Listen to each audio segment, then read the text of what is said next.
Welcome back, guys. Johnny G, Naked Racer Motor Co. And Chris Wells. And Chris Wells. And Chris is our chief mechanic here at Naked Racer. And he's a knucklehead aficionado and an expert. And this is the bike that he rides. So I'll just give you a little bit of background. Harley Davidson obviously started in 1903. And by 1936, they were making knuckleheads, which were the first overhead valve Harley Davidsons. And they're called knuckleheads because of the rocker box, looks like a knuckle. And they made them from 36 through to 47. This one is a 47, Chris's bike. And it's a very interesting bike. Chris has been all over Australia on this bike. He rode it up to Cape York with a couple of other guys. He's been involved in hill climbs on this bike, and we'll show you a picture of him at the hill climb where he won his class. And it's also been right across the country. So it did the Cannonball last year, and they travelled nearly 4,000 kilometres across Australia from Perth to Bateman's Bay in Victoria, in New South Wales. Anyway, Chris, tell us about your knucklehead. Okay, I got this knucklehead about 20 years ago in a million bits from Dave Reedy.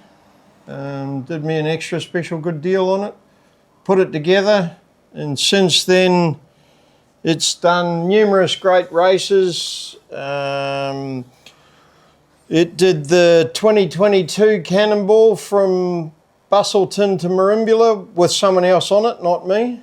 And it's done the Darwin to Victor Harbour Cannonball with someone else on it, not me. I've been riding other bikes in those events. Also raced it at the King of the Hill, as John said before. It's been all over Australia. It's been up to Cape York, as John said. We rode up there, three of us rode up, two rode back, one got airlifted. The King of the Hill, it was flying, won its class. It's just been a great bike to ride around. It's not 100% correct by any stroke of the imagination, but it's just a good fun bike, and I can get anyone on it and expect it to get from A to B with no issues. So just imagine the bike's 80 years old. As Chris said, it was airborne at the King of the Hill, and nothing broke, nothing bent, just ride home. And it's a real testament to how strong these bikes are, like this, the frame and the all the cycle parts on this bike, all original and still in perfect working order. And I just wanted to also mention that on that Cannonball where Chris let somebody else ride this bike, I think it was strategic because he won the event on the bike that he rode. You get a coefficient if you ride an earlier bike. He rode a 1917 Harley J. 1923. Oh, sorry, I lie. 1923 Harley Davidson J model, and he won the event. So well done. We're very lucky to have Chris work here. He's wealth of knowledge over 35 years of Harley Davidson mechanicking. He's got every award and every certificate that you could get. And, as you can see when you look around, we'll pan around in a moment. There's engines apart everywhere. We true flywheels, we build engines, we repair crankcases. And you can see there's a crash repair knucklehead over here. That's a 1946. People bring them here because we're well versed in, well, Chris is, Harley Davidsons. And you can see another 47 example here. So this is pretty much original the way they came on the brochure. And Chris has sort of made his into a little racer, which I think is very cool. Great pipes, that's got the right look. It's a little bobber and just a strip down. That's what people did back in the day. They stripped their bikes down, made them lighter and made them faster, and that's just what Chris has done with this one. Okay, and so as we said before, Chris, foremost expert on Harley Davidson, especially vintage Harley Davidsons. I mean, we work on everything here. We do late model, like sold yesterday, right back to when Harley started. And Chris helped David Reedy, who's got the best collection of Harley Davidsons in the Southern Hemisphere, restore and maintain his collection, which is amazing. And it can be viewed out at Castlemaine. He's got a beautiful facility out there now, and if you make an appointment, David will let you see his wonderful collection. Well, this is where Chris learnt a lot of his skill on maintaining and restoring all those rare old motorcycles that David has. As you can see here behind us, this is Chris's workbench. Show them what you're doing here, Chris. Okay, this is a 1976 shovel head, which came and blown up. We've just assembled the crankcases, put the oil pump on, primed it. We want the original patina, so we haven't blasted or cleaned anything, unlike those cases over there, which will go together and look brand new. But this is going into a patinaed bike, so we want it to look still like it's an original finish. It's got new rod bearings, new crank, camshaft, all the internal components are all spotless, as you can see, but the externals just to look good. That's a truing stand, so you put the flywheels in like that one we've mocked up there, just to give a visual display of what you do.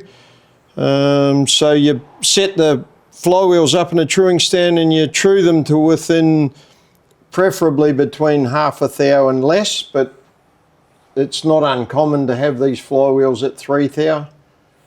Most people will tell you that's not true, but it is. You pull them out of new bikes and they're at 3 thou quite often.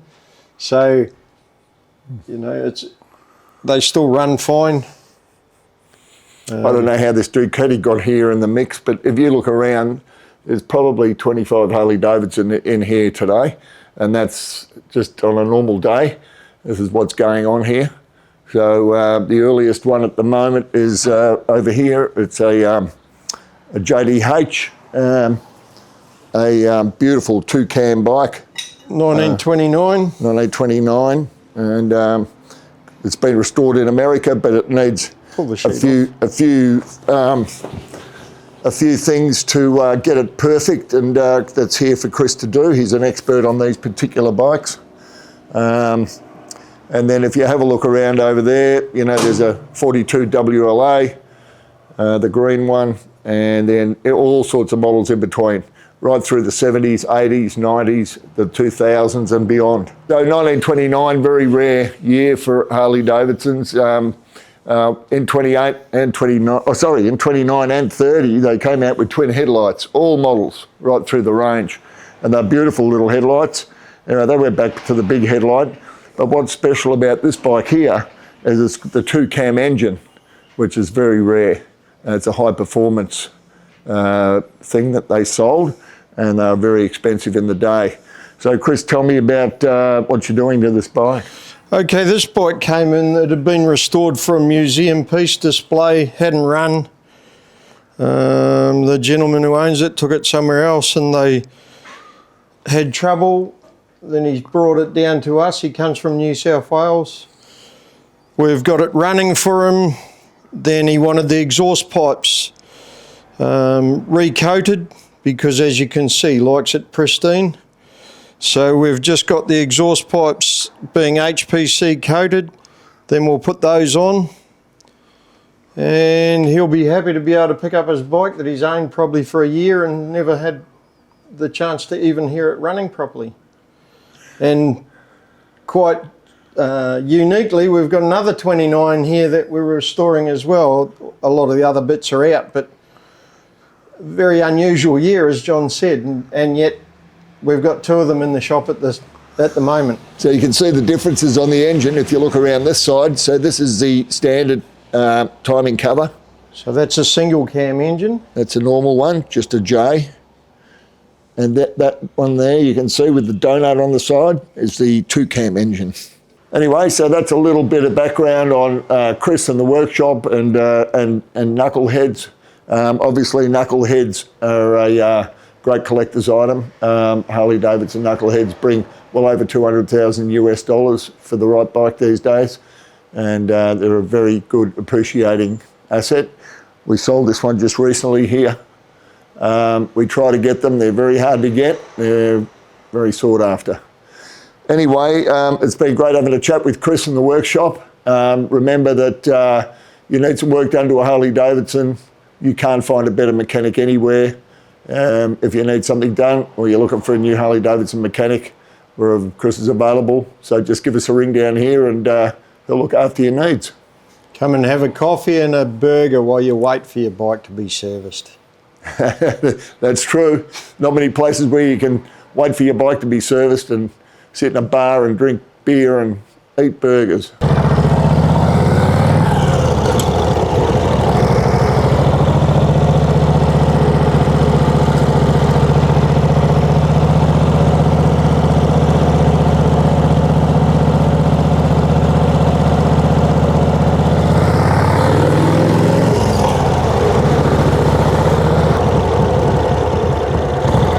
So Indian, you lift your toe up to go, and Harley Davidson, you press your toe down to go. So second gear, third. Chris has got this nicely geared, it's high geared, so for highway use. I detect the little buckle in that front wheel might have something to do with that crash he had when he rode it in the King of the Hill. Norton's got the gear lever on the other side and upside down.